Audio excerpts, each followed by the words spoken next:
Funny how time flies when you're being gaslit. Well, folks, believe it or not, it's been just about half a decade since the untimely passing of T'Challa Black Panther actor Chadwick Boseman, just about 3 years since the release of Black Panther Wakanda Forever, and we're still fighting over the idea of recasting.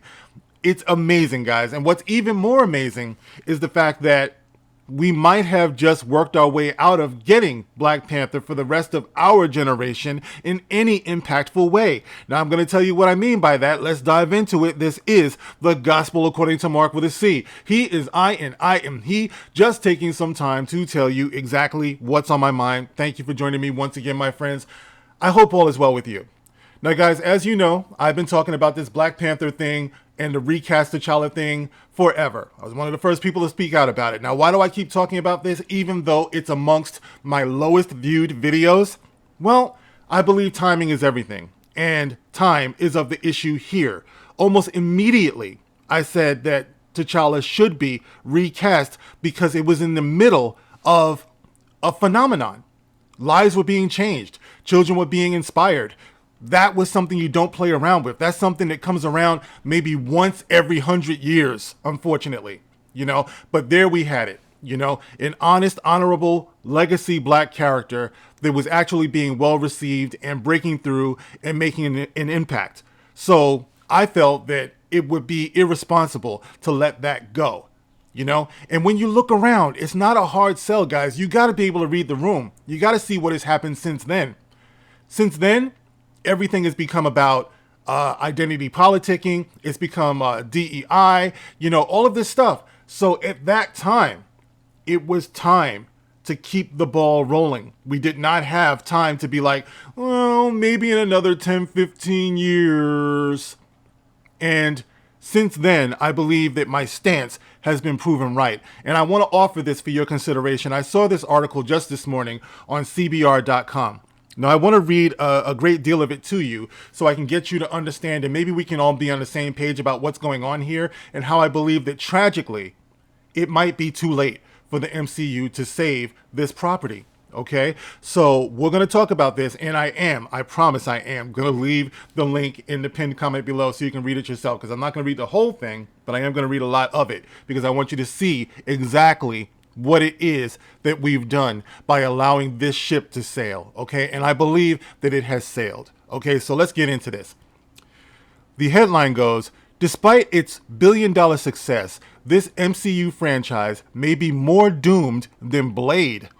More doomed than Blade. That's saying a lot, guys. I just saw that Mahershala Ali, happy birthday shout out to him, just turned 51 years old. 51! And they're trying to start a franchise with him. Wesley Snipes, back in 1998, when he did the original Blade, was 36 years old. This guy is almost going to be 20 years older than Wesley Snipes was by the time they get this Blade movie off the ground, it looks like. Okay? So they're saying that this MCU franchise may be more doomed than Blade. And it goes on to say, the 2018 Marvel Studios movie Black Panther was a major success, with the film following the character's cinematic debut 2 years beforehand and cementing him as one of the Marvel Cinematic Universe's most notable heroes. Sadly, things were derailed due to the tragic passing of Chadwick Boseman, who portrayed Black Panther / T'Challa until the release of Avengers Endgame. Now, at least one more movie is planned, but the franchise itself might not be where it once was. Now, rumors persist that T'Challa will soon be recast in the next few years, and this act would only make 2022's Black Panther Wakanda Forever completely pointless. It was pointless from the beginning, though. You know what I mean? I mean, okay.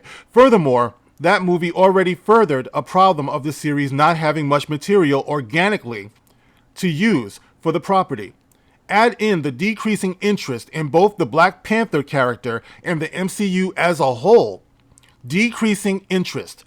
All right. Remember what I said about timing, guys. There was no decrease in interest when that thing was at the top of its impact, But now, as usual, out of sight, out of mind. Decreasing interest in both the Black Panther character and the MCU as a whole, and the cultural movement for Black Panther may be over. Perhaps worse, than how things are looking for Mahershala Ali's equally troubled Blade movie. Despite these being denied more than confirmed, there are still several rumors about T'Challa being recast for the Marvel Cinematic Universe. This comes after Chadwick Boseman's death in 2020, with the young actor's tragic battle with cancer completely upending what the MCU had planned for Black Panther.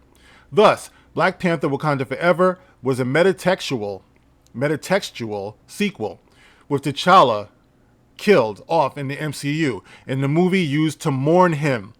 It ended with Shuri replacing her brother as Black Panther, cementing that T'Challa was gone for good in the grand scheme of things. Further adding to this is the fact that T'Challa has been completely removed from almost all other Marvel works. And I made videos about that too. If he wasn't removed from it, he was being abused in it. He was being belittled in it. And I had to wonder, what does the MCU, what does Marvel, what does Disney have against this character that was having such a positive impact on all of these young kids, including my son at the time? An upcoming video game featuring Captain America and Black Panther is set in the past, with T'Challa's father, T'Chaka, in the role of the latter mantle. T'Chaka is also the Black Panther in the first season of X-Men 97. A fact that seemingly confirms that Spider-Man the Animated Series and X-Men the Animated Series were not truly in the same continuity as the other 1990s animated Marvel shows. Ironically, moviegoers may have noticed this and somewhat rejected the second movie for getting rid of T'Challa's Black Panther. I know I have yet to see Wakanda Forever. I never will. It's ridiculous. Okay, so let's scroll down. It didn't help that some cynically saw the sequel as using Boseman's passing as a marketing tool. Yeah, right here. With some questioning if it should ever have been made without simply recasting the former main character, something Chadwick Boseman himself wanted. Big respect to the article for acknowledging that. Something that Chadwick Boseman himself wanted.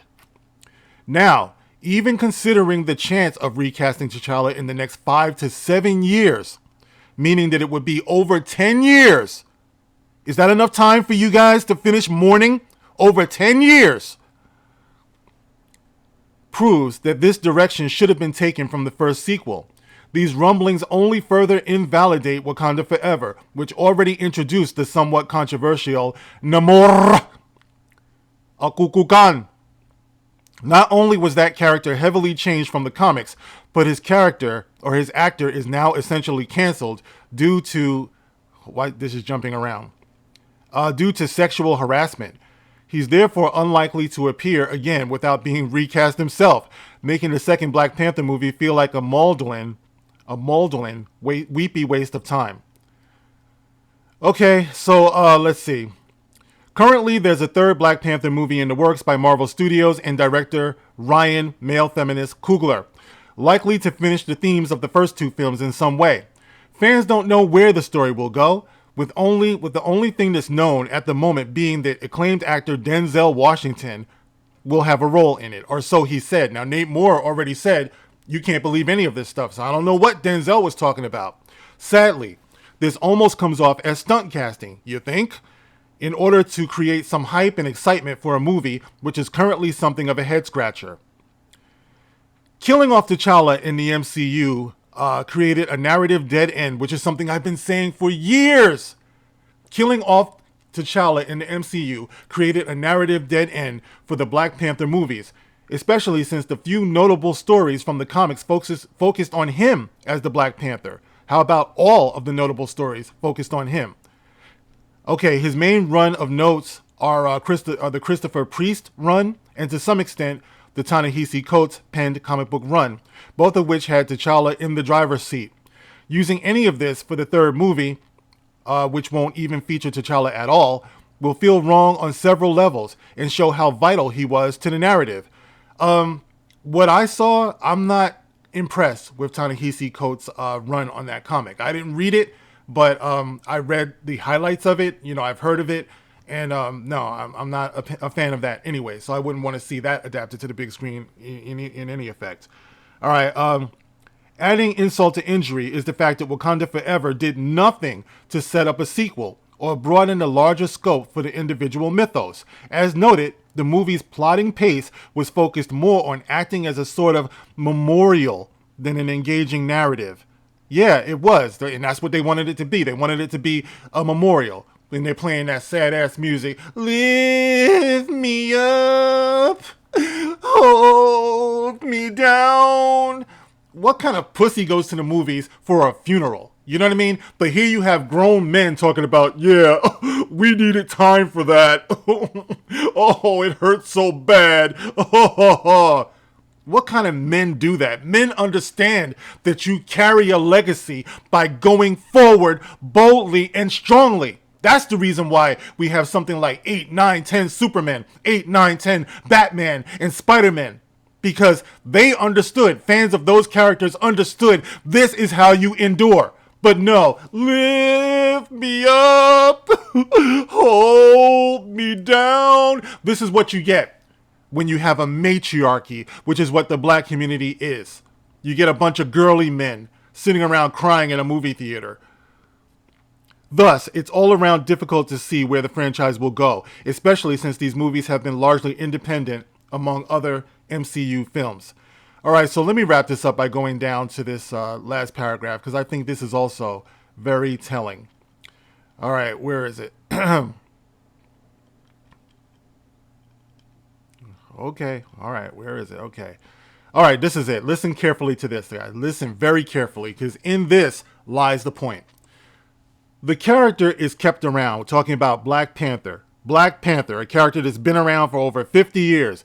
The character is kept around due to his importance as a black Marvel hero, but little is given in the way of curating and nurturing the character or the brand. He's only kept around because he's a black Marvel hero. Okay? So, we have fucked around and we have placed T'Challa Black Panther firmly in the context of DEI hire. You understand what this is saying? He's only kept around because he's a black Marvel hero. This is where we are today. And this is something that I talked about in a previous video. I said that we have waited too long. You have to read the room and see what's going on. This is the reason why you got Sam Wilson being bashed in Brave New World right now. Nobody wants to see that, man. Nobody wants to see that. It was much more honest and honorable when they were their own characters. T'Challa Black Panther, Sam Wilson the Falcon. But times have changed since the original Black Panther came out. And it's not the same audience. We are not the same people anymore. The time has passed. Do you understand what I'm saying? We can no longer go with the MCU interpretation of T'Challa Black Panther the way it is today. You have got to get rid of Nate Moore. You got to get rid of Ryan Coogler. You got to get rid of the entire cast. You got to start from scratch. Reboot Black Panther is the only way to go forward at this point. They have the nerve to say that he's only kept around due to his importance as a black Marvel hero, but little is given in the way of curating and nurturing the character or the brand. This lack of quality control has resulted in several lackluster comic books that are seemingly published more out of obligation than anything else. And even the third MCU Black Panther feels this way. And then they put this in bold face. It's very hard to imagine a bevy of excitement surrounding the next Black Panther movie, namely, with more interest being given to the idea of T'Challa being recast. It's arguably in a worse spot than the much beleaguered MCU Blade movie, which has faced so many behind-the-scenes changes that some question if it will ever be made. Well, congratulations to everybody who's pushed back since day one against the idea of recasting. You pushed back to the point where Black Panther is now being seen or questioned as irrelevant. Irrelevant. A DEI hire. That's where we are today. It was vital to keep this thing going. And Chadwick Boseman knew it. His brother talked about it. We've been talking about it for years. But for an article to be written like this, you cannot ignore. I know some of you will. Oh, it's just CBR. Oh, what do they know? It's just an article. You keep telling yourself that. You keep not being able to read the climate and to read the room of what's going on here. All right? I'll be the first to say it. It's a wrap. It's over for the MCU and Black Panther. They made such a complete and utter mess of this that now you got to just throw it in the dumpster and start over again. Ball it up, throw it over your shoulder like Luke did that lightsaber. It's done.